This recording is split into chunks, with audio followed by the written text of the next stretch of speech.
Good afternoon, I am Pete, also known as Risk for Rewards. And as you can see from the smile on my face, City of Troy remains the boy. We thought he was a monster, we hoped he was a monster, and it turns out he is a monster. I know a lot of people will just look and think, oh, he's a 5-4 favourite, 6-4 favourite, of course he's supposed to win, but it's just not the way it works in horse racing, especially not at that level. You may look back and think, do you know what, he actually really was a good horse in a few years' time. Right now, I don't think many people. I think they're just starting to appreciate just how good this horse was. Outside of the 2,000 guineas, obviously he's unbeaten. He's just a monster. I still hold to my name. One of the only people to ever go and watch him lose a race. The only time I've been to see him was when I did a 7 hour round trip. Went to 2,000 guineas and watched him lose, and then drove straight back straight after the race. So that's my claim to fame. So I haven't been to see him, and that's why he keeps winning. Obviously, he hasn't let us down since. One last tick in the box would be beautiful, the Breeders' Cup Classic. But it's hard to say where they'll go here. Like, he literally really could do anything. I wouldn't want to see, they've not mentioned the Arc at any point. I wouldn't want to see him going around the Arc in like bottomless, dredgy ground. But it does sound like stateside will be the plan. I know obviously people are going to say, oh, he can't handle the ground, he can't do this, he's not been on dirt. You just don't know any of these things until you try. And if Aidan says it's worth a go, then it's worth a go. They won't ever have a horse like him again that will be able to achieve these things. They may have a Breeders' Cup Classic horse, but it's very unlikely that they have one that can do what he's already achieved so far. At obviously multiple distances now as well. He's just an absolute monster and a machine. Quick review of yesterday, just with a direction of Antepost going forward. So obviously, I never like to sit on the fence. I did say it was a two-horse race. I went the wrong way. I went Ruling Court's way rather than the Lion in Winter. The Lion in Winter, monstrously impressive. I felt like I still got the call right in the fact that Ryan Moore got off the horse and he said he was surprised. He said, I really thought it was going to be too sharp for him today and it would be more of like a learning experience. But he was obviously just that good. I mean, Ryan Moore, he just rode him like he does at the Curragh. Bounced out, got first run and got him in the perfect position. Buick on Ruling Court ended up wide. He was getting a little bit of push argy-bargy with the Ammo Racing horse and he just ended up having to he was trying not to get blocked in and he ended up having to do a little bit too much too early. He came up looming with a big run and then he just got worried out of it. I wouldn't say that that's game over for him. Like I remember watching Caribus who got beat by Gear Up and then went on to win the 2,000 guineas. Caribus made a monstrous move. They're not the same, but I'm just saying that Ruling Court, he did make a big move, and there was things that didn't go his way. I know he's well beaten in the end, but the Lion in Winter had everything his own way in that race. I'm not saying that he would beat him if they both met him again, but I just think Ruling Court, just don't write him off completely just yet. Wimbledon Hawkeye finished second. Also finished. He only finished a length of 3/4 behind on this day. He finished beaten 3.5 lengths behind Ancient Truth, the Godolphin other horse, who's around the top end of the 2,000 guineas market. So maybe this form, it'd be interesting to see how the Lion in Winter got on against Ancient Truth. But we're starting to get a few good form lines yet. Don't want to dive into the Lion in Winter for the Guineas and the Derby yet because O'Brien, as you can see, is slowly taking the wraps off some of these good horses. Everyone's been raving about his fillies, his 2-year-olds. He's had them out, he's had them sharp, they're good to go. But he's slowly, his colts are finding their feet and they're starting to look pretty good. Onto the Voltager. I said it does drain my confidence when everywhere I look, say if I looked, read, listened, seen on TV, like every 10 people, 8 of them are putting up King's Gambit because of the penalty towards Los Angeles and Illinois and stuff. But I just had that feeling, and I also with the fact that those are the two horses that I liked. I just felt like they had a lot more potential. I wasn't a massive fan of King's Gambit, and I think both of those two came out with monstrous merit. So Los Angeles, I've said all along, I don't think he's going to ledger. Aidan O'Brien's been given the signs, but the bookmakers only just picked up on this after the last race. He actually drifted despite winning from 3-1 to 5-1. The Irish Champion Stakes has been mentioned, so if you did take the 25-1 each way, we could be onto a runner there. Obviously, there's a lot of water to go under the bridge. And also, City of Troy could use that as another stepping stone prior to going to America, if that does mean the plan. But any time that they run City of Troy, they only run a pacemaker, no other horse runs. Last year, they had August Rodin and Luxembourg finish 1-2 in the race. So if those two are probably planned to go to the race again, they could throw Los Angeles in and run a few, and then hopefully they get a 1-2-3 or whatever, or at least get the winner. Whereas if they put August Road in, they've then got to mix all of these round and work out where they're going to send everyone else. So I don't know where they're going to go, but at least it's a live shot after the day. Monstrous performance. Los Angeles looked beat, just found more. Illinois looked like it was going to get swallowed up. Actually travelled by far the best into the race and was travelling all over Los Angeles. But as we saw with Ambient Friendly, Los Angeles finds and finds. You have to remember Illinois was carrying a £3 penalty as well, so it was only getting £2 from Los Angeles. So it's a big performance for both of them two to put a length back to King's Gambit, who's not a bad yardstick. Illinois, that was a monstrous pointer towards the St. Ledger, in my opinion.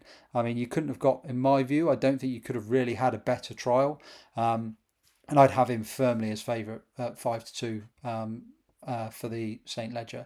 Obviously, I've backed him at much bigger prices and I've put him up, so hopefully a few people have. There were multiple prices all the way down, and it's only really, he was still 6-1 going into that race. I think he's all set. He's going to love the extra 2 furlongs. If he travels like that into the Ledger and he still finds for pressure like he did, because King's Gambit should have took him as well, but he just kept finding and finding. Him and Los Angeles, both of them find plenty for pressure. That Ledger is scoping up into a really nice race, especially for O'Brien. Obviously, Jean Brugel's very interesting. Another one backed. The only concern for him is he's very raw, very green. He's learning, but he's learning slowly. He finds an awful lot of pressure. He looks beat 2 furlongs out in his races, but he's still getting the job done. It would just be interesting to see whether he's streetwise enough. That's why I'd put him more towards maybe 5 or 6-1. And then Grosvenor Square, obviously the horse that has looked like a pacemaker, but just doesn't come back to the field. I know obviously the race fell apart on the weekend, but to put 20 lengths between you and horses like Absurd, no matter how long obviously they've had off the track, like that's still a fair yardstick. So they won't be looking to give him too much room. If they do, obviously he could take the race anyway. But if they don't, I think it's just going to set up into a real stamina sapping test, and he could bring Illinois perfectly into the race. And obviously he may get Jean Bruegel off the bridle, but how much he finds, we'll see. Brilliant race, and obviously as I've mentioned on Twitter, those are my 3 selections that I've already backed for the St. Ledger. On to the Juddmonte, the belting race of the day. City of Troy, I've already touched on. Obviously, he broke the track record. I know it was quick there and all the works. He did not have everything his own way. He would have loved to have had this pacemaker actually break fast enough and get out in front of him. But it was a bit like Frankel and Bullet Train. Ryan was just too quick out the gates, and it was just like, well, it is what it is. I'm here now. He did do a bit too much in the early stages, and he was not lit up, but he was just over travelling to where Ryan I would have thought he would want to be. But I kind of believe myself that I've kind of got a grasp on Ryan's body language. Like I could see when City of Troy was beat in the 2000 Guineas, stood in the stands within a few furlongs. And whilst he was not where he wanted to be, like I said, he wasn't travelling as smoothly like he would have liked to lead, he was still comfortable. And when he kicked, like, I mean, he just found. And like Ryan afterwards, like people were like, oh, Calandigan was closing on you. And he just had that little twinkle in his eye, like, he was there, he was a length down at the furlong pole, he was still a length down, he wasn't getting any closer. And it's true, like people were like, oh, the second came 5 wide. I mean, he had the best part of 2 furlongs to go past him if he was good enough. Basically, the horse is just an absolute monster. The big tick in the box that I thought for City of Troy was the fact that he can now go off from the front. Delmar is a dog track. It's like Chester Mac 10. It is horrible track. How they've got the Breeders' Cup must just be down to location rather than how nice the course is.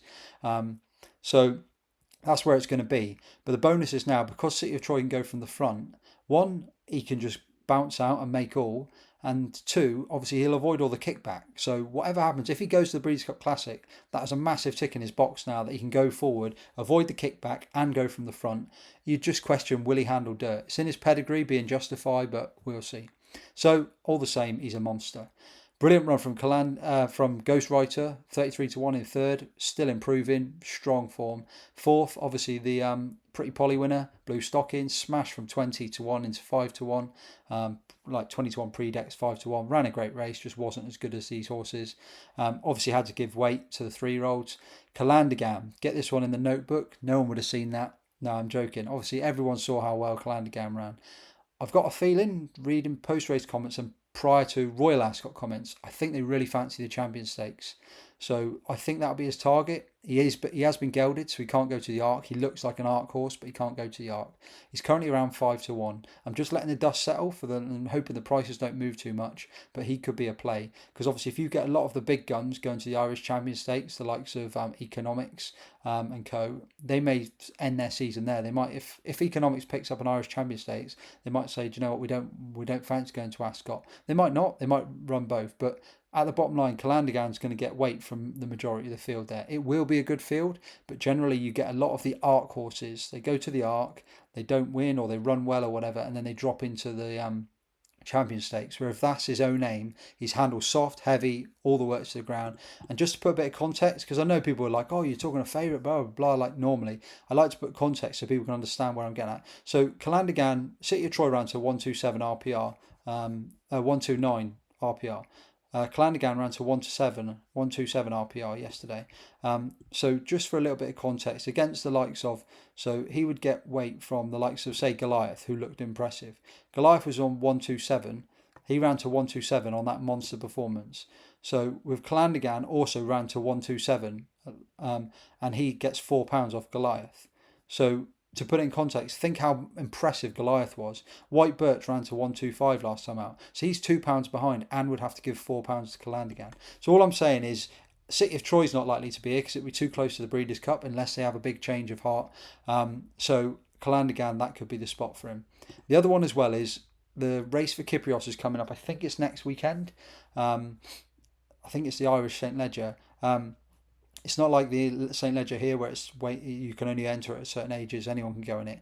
So if he runs there, they were rumouring about either just finishing the season there or going to France potentially. I haven't heard anything mentioned about Ascot Champions Day. If that is the case, and we do hear that, obviously I'm telling you this now so you can take a price, but Trawlerman, providing Trawlerman ends up going there, he won it last year, he got the better of Kyprios, we know he's going to be primed for it if it's his target, and he's 5-1. You can get that each way or you get that win. If he doesn't turn up, he'd be a banging 5-1 win bet without Kyprios if Kyprios isn't going, and even if he is an each way bet, he's an each way bet to nothing because the rest of them do not look that great. Anyway, right, let's kick on. Kick on, I say. So I'm recording this at 14:25. That's how good I am to you. And the fact that York Races is actually on right now. And my dedication is to providing you this content. So it'd be really nice if the odd one or two of you liked one of these videos or maybe threw a comment or subscribed if you haven't subscribed already. The only comments I got from the last one is, have you been in a fight? And I think basically that's because my new lighting emphasises how tired I can get sometimes. I think people think that I just live a life of racing, but racing is just one of many things, just like for the most of us. Anyway, I waffle on. Let's go. Right. So Friday, time stamped along the bottom so that if you want to skip along. Friday, I've gone into properly. Saturday, there's rain forecast at York. So I've had a look, but I don't want to dive in heavy, but I will give you everything that I've got. So apologies, 2 seconds. So 1350. Heritage Handicap. As usual with all the handicaps here, I haven't decided if I'm going to have a bet 100%. I will tweet later on this evening or tomorrow morning, but the horse that I do like is Derry Lad. I just like the fact that he was a very luckless / not given the best ride when third at Epsom. He only went up £2 for that run. He was then sent off a fairly short price in the big Galway Handicap. 7-1, he ran no race, finished 18th, 18th, beaten 34 lengths. They could have gone many places and they've decided to come here. He's drawn well, as I've said all week, that at the moment the draw that you want to have is low draws. He's drawn well in 3. He's got Tom Marquand booked and he's actually been dropped £1 for that poor run last time out. So he's only £1 above being competitive. However, this is a very competitive race and I may well just end up not having a bet because I can make a case for a few.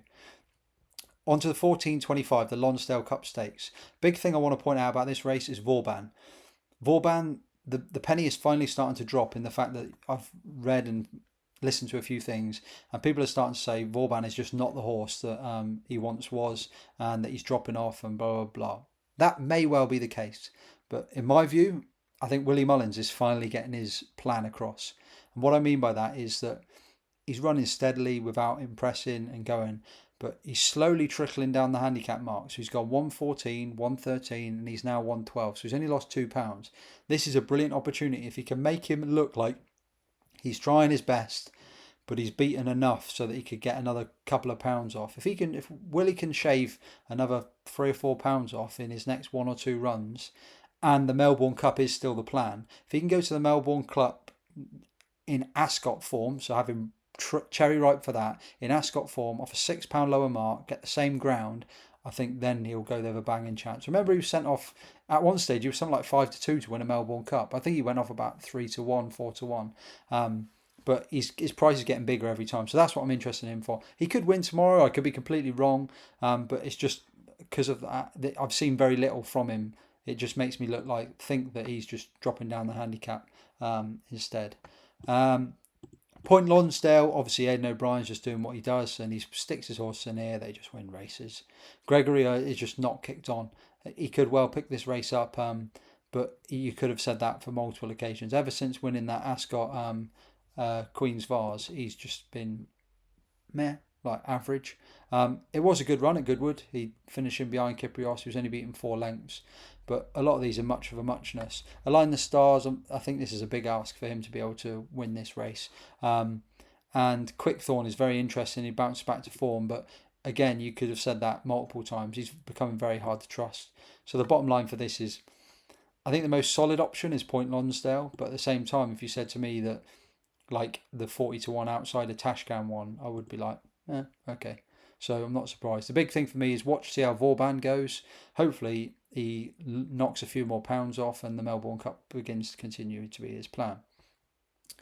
So on to the Dubai Gimcrack, so the 3 o'clock. Now this is a race that I've kind of struggled with, mainly because it's just such a good race. Obviously the standard is set. I'm just looking at the 225 result, just getting up. I don't even know what horse that is, to be honest. He's just beat the favourite. It's nothing better than not having a bet when, as in not losing your money because you just skipped races. 2 races, I wouldn't have had the winner.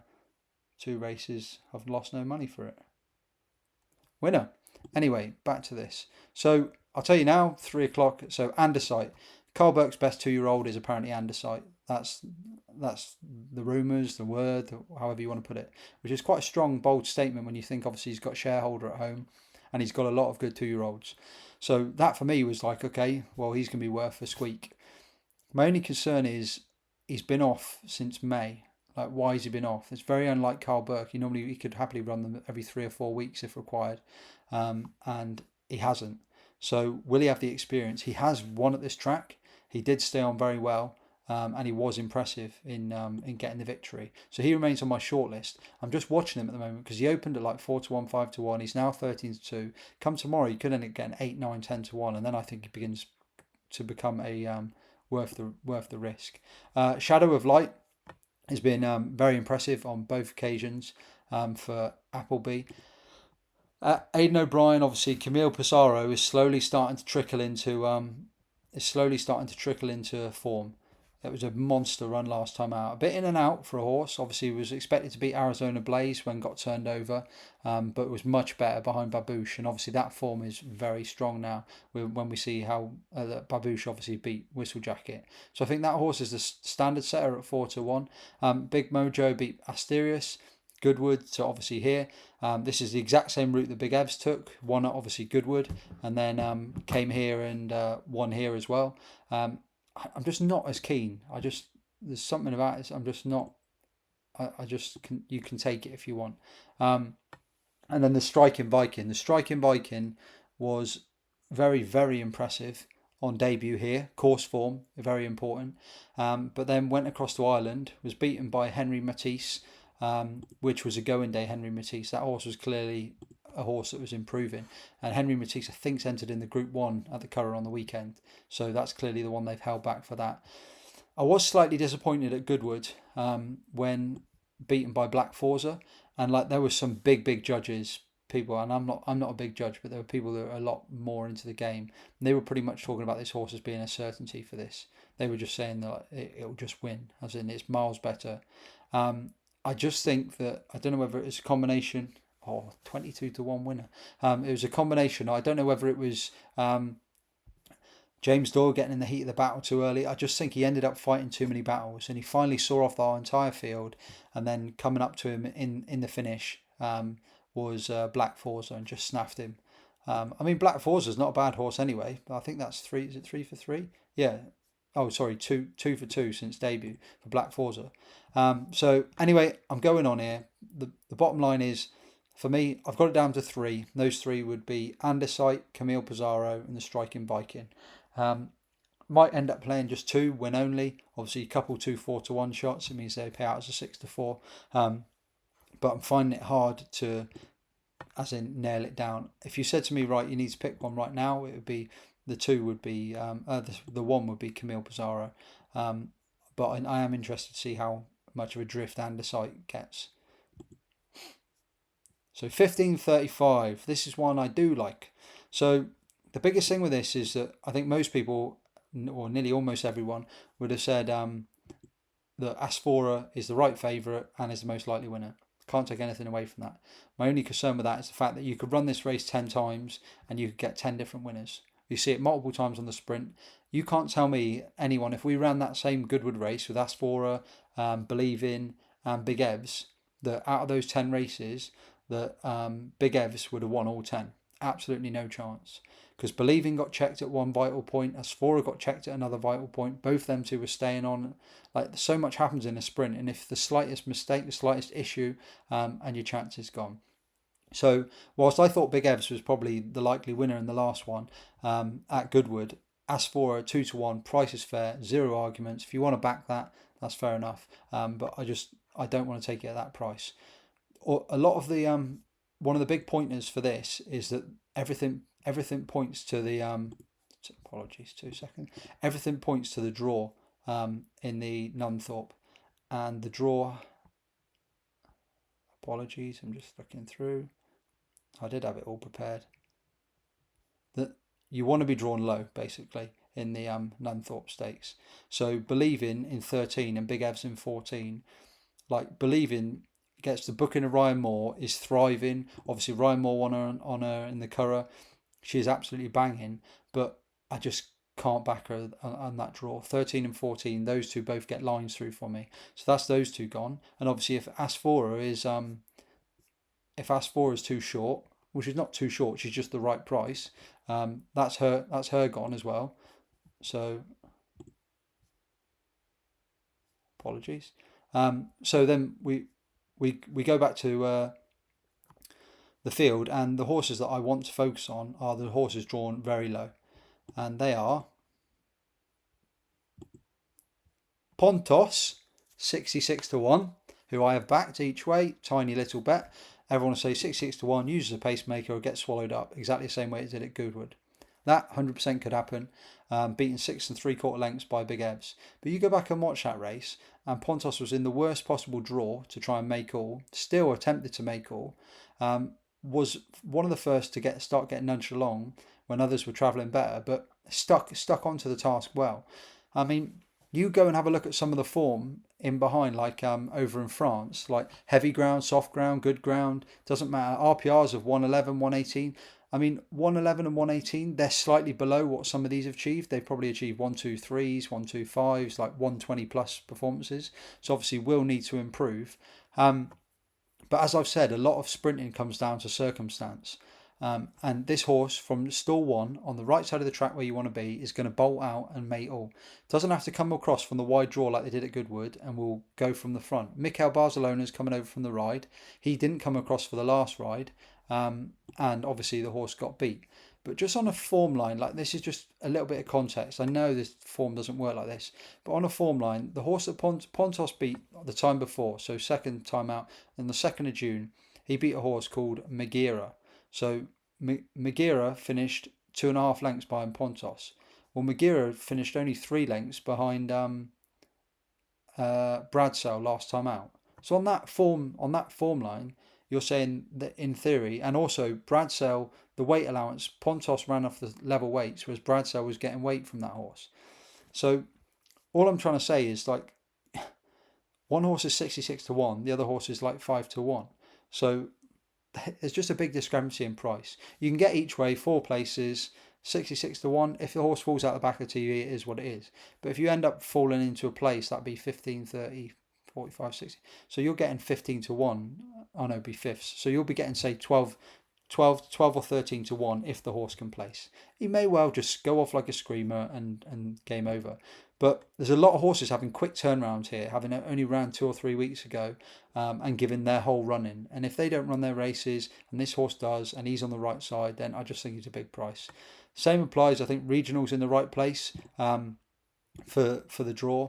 But the other horse that I do like and want to have on side is Bradsell, as just mentioned. Bradsell's been off the track. Came back very, very cosy victory. I'm not sure they even knew they were going to win that race. Sent off 21 to 10 favourite over in Joe Deauville. Bounced out, and that's important as well. Obviously at York, it's a Nunthorpe. You're going to have to be quick and away. You are going to have to stay off the bridle, but you're going to have to be fast away, otherwise you will have no chance. But obviously beaten in this last year, a length of 3/4 by Living the Dream. I just think, obviously, last year, I'm not saying things didn't go right. Living the Dream just had everything go to plan, which is the same as what I mentioned about Pontos. Living the Dream bounced out of, I think it was stall 4, and just went straight like an arrow, no issues.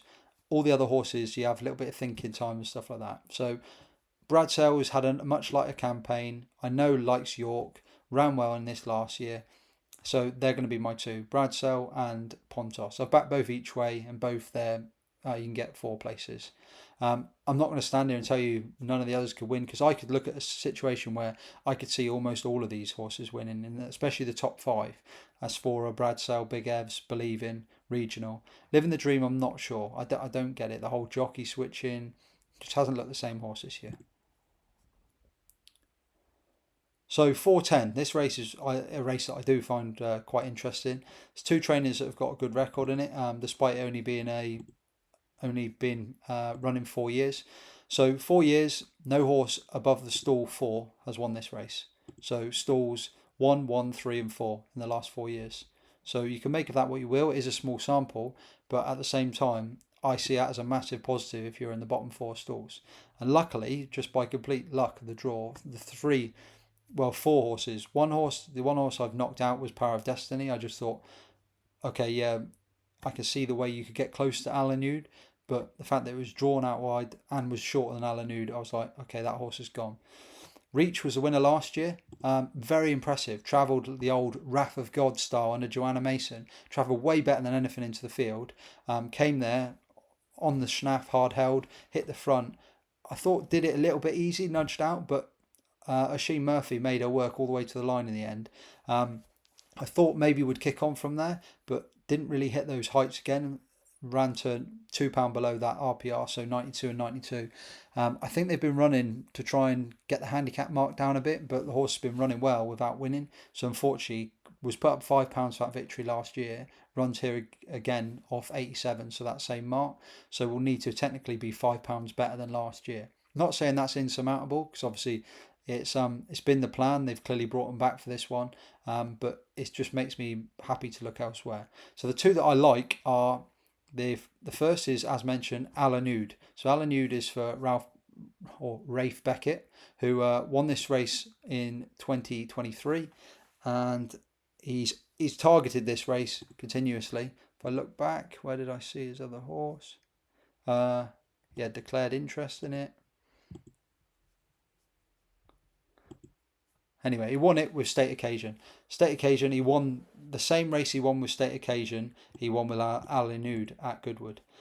Alanude was quite a tricky not a tricky ride, but you could have easily, at one stage, you could have won, and then at another stage, could have finished 4th or 5th, getting swallowed up. But I just liked the way that stayed on really, really well, stuck to the task, and has been fortunate in only getting put up £2. And for context, the horse that finished second in behind, Power of Destiny, has also been put up £1. So, I mean, there's still only, you get a £1 swing, yet Power of Destiny is now the shorter price. So, of the 2, I prefer Alanude.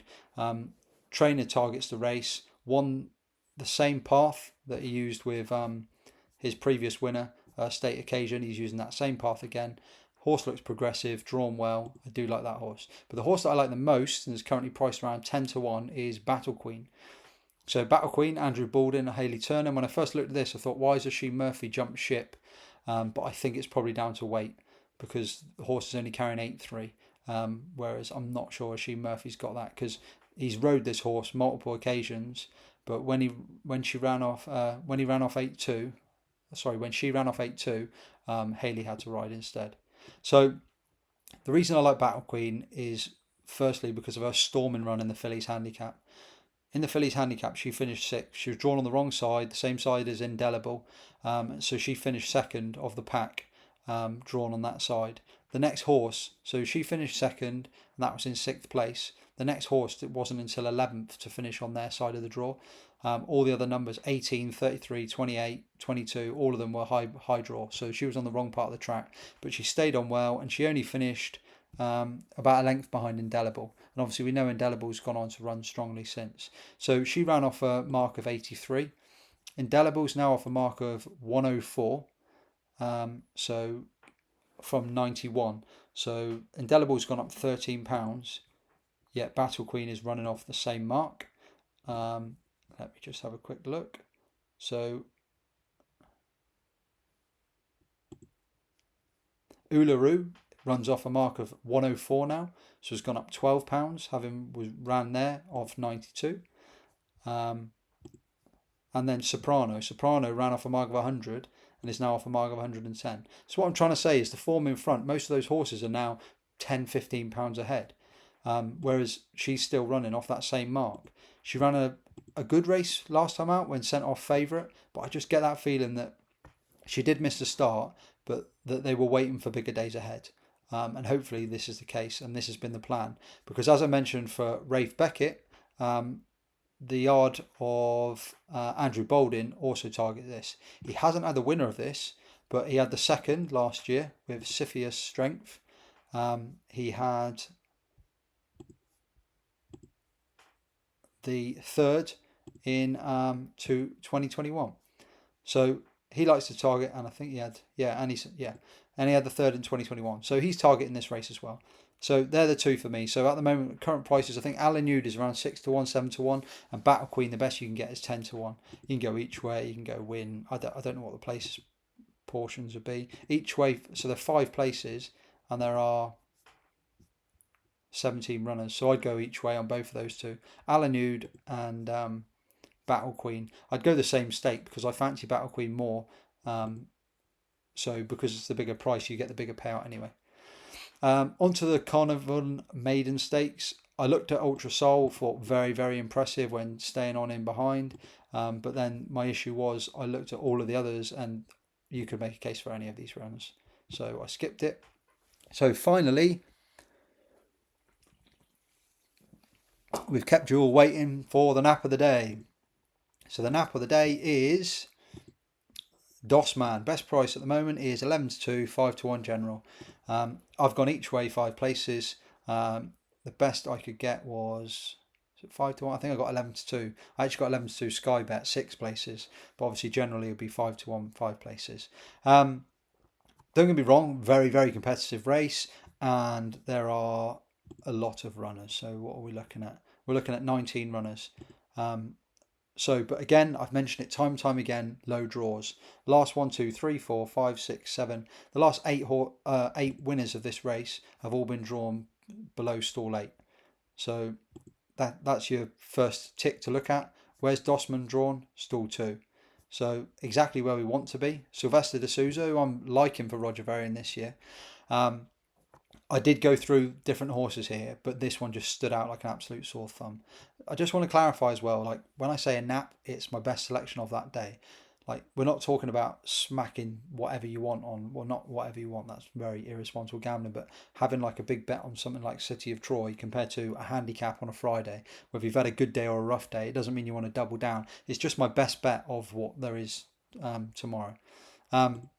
So he finished 6.5 lengths on debut behind Ambient Friendly, which doesn't look too bad now.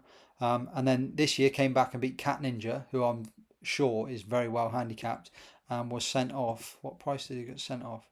He was sent off at Ascot 7 to 1, but at one stage he was all the way into like 4 or 5 to 1.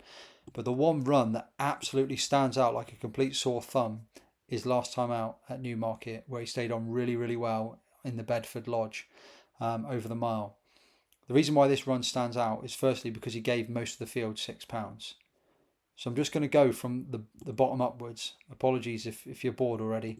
So from 9th, the horses run well and finished second and third despite being beaten the best part of 10 lengths. 8th won next time out. 7th got sent off is Sword, who's got sent off multiple times, short price, and hasn't won. Kilt is now rated 92, who was beaten another 4 lengths in behind. First Conquest is now rated 98 and has won since. Skipper is rated 92, having finished second since, who finished 4th in behind.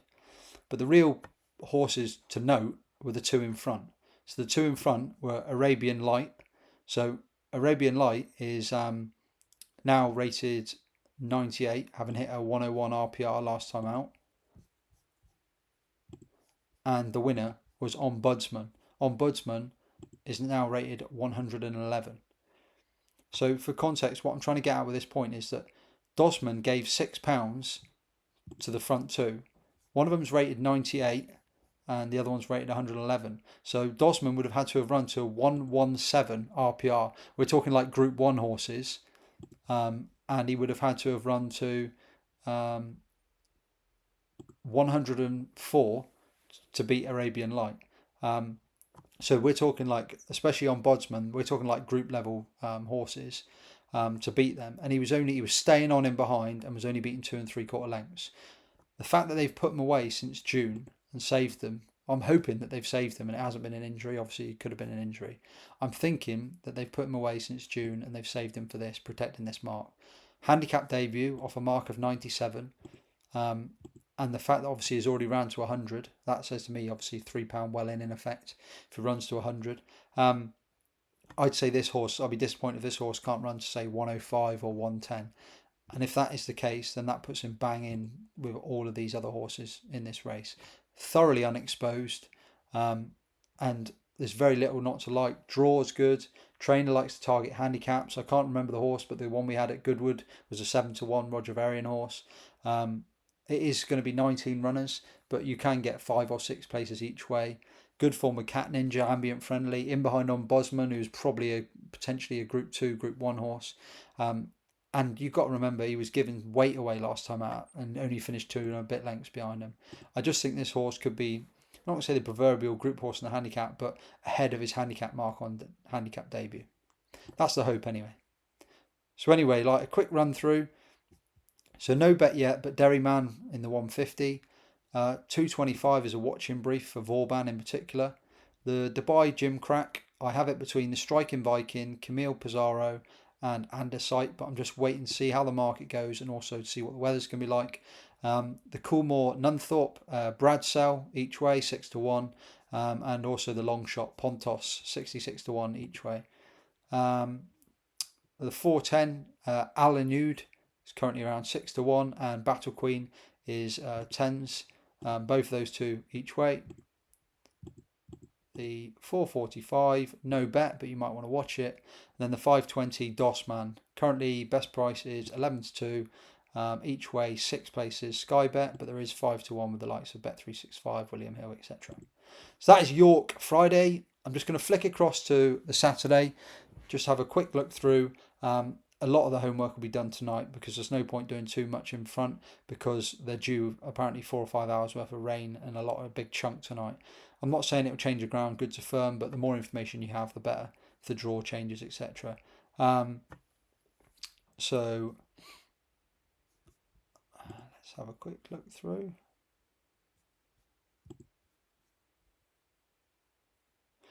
So the main horse I do like, depending on the ground. The horse I don't like is in the Bet City of York Stakes, which is the 3 o'clock. I think Kinross has just gone off the boil. I mean, I'm willing to take my medicine if I'm wrong, but I just think he just does not look like, whether it's Frankie not being there, whether it's 1 year too many, for whatever reason, he just doesn't look to be improving. Like each run, it's normally like, I'll improve. But at Goodwood, he was winning those races. He's won this the last 2 years. So whilst this would have been his target, And I think he was getting weight from Audience in his last run, and now he's on level weight, so it's not going to get any easier for him. So I do think Audience has got a favourites chance, and maybe because Haviland's aboard, might get under bet and end up drifting. Could be the bet. But the horse I like is Lake Forest. My concern is the ground. I watched a thing with William Haggis, and he's all about the good ground for this horse. I'm not even sure if they'll run him if the ground isn't the good, or the good to firm. I just love the form behind two of my favourite horses, Inisherin, but in particular Elite Status. Just looks a horse that finds not too much trouble, but just stays online late and is doing his best work at the end of the race. It'd be interesting to see how he handles the 7 furlongs, because some horses look like that. Then when they step up to 7 furlongs, they want it to go quicker and they don't improve for it. But others, when they get that extra furlong, a bit like Kinross, they thrive on it. And obviously, only being a 3-year-old, gets £5 from his market rivals. He will need to improve, because even with that £5, that would put him to a career best 121, which Audiences ran to a 124 and 123. So he will need to improve, but I think there's scope to do that. And I also think you'd be foolish, like with the likes of Art Power and all of these. At Goodwood, everyone thought there was going to be a pace burn up. So in the end, they all tried to be clever and hang back, apart from Ryan Pavlin on Audience. So he got a gimme and off he went. I would be not surprised if he manages to win again. I'm waiting on the ground. 4-1 would be my selection, but I don't want to make the call until I see the ground. And obviously the Sky Bet Ebor. I'm not going to go into like great depths with this. I'll just wait and see, and do all my homework and stuff. I might not even make a decision until Friday night on that one.